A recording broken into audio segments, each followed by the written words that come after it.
بسم الله الرحمن الرحیم. السلام علیکم ورحمت الله وبرکاته.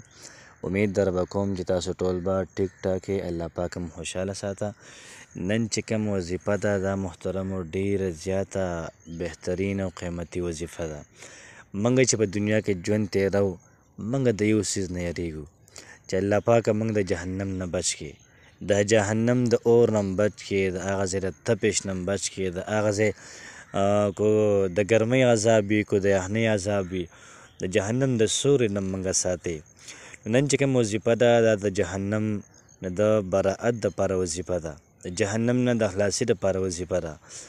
د جهنم چې څونه حساب کتاب دی، څونه هولناکیانې دي، څونه عذابونه دي، دا محترم ډیر زیات سخت دی او زما او ستا جسم د هغې زغمل دا نشي کولی. وایي کله چې جهنمیان زر کله د الله پاک نه اوبه وغواړي، الله پاک له اوبه ورکړي، نو دا اوبه به دونه ګرمې وي چې کله دوی دا اوبه د مخ ته کړي که نه د ټول دا مخ پکې را پرېوځي.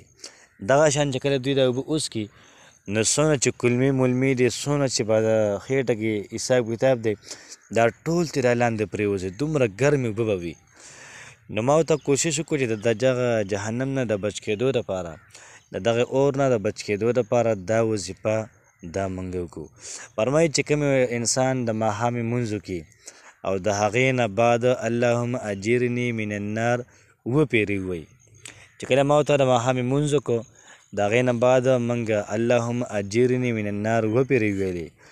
دغه شان چې کله موږ سهار لمونځ وکړو د هغې نه بعد اللهم اجرني من النار اووه پېرې ووایو.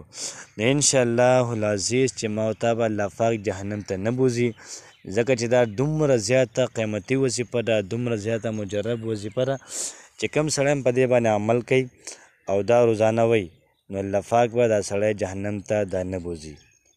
السلام علیکم ورحمت الله وبرکاته.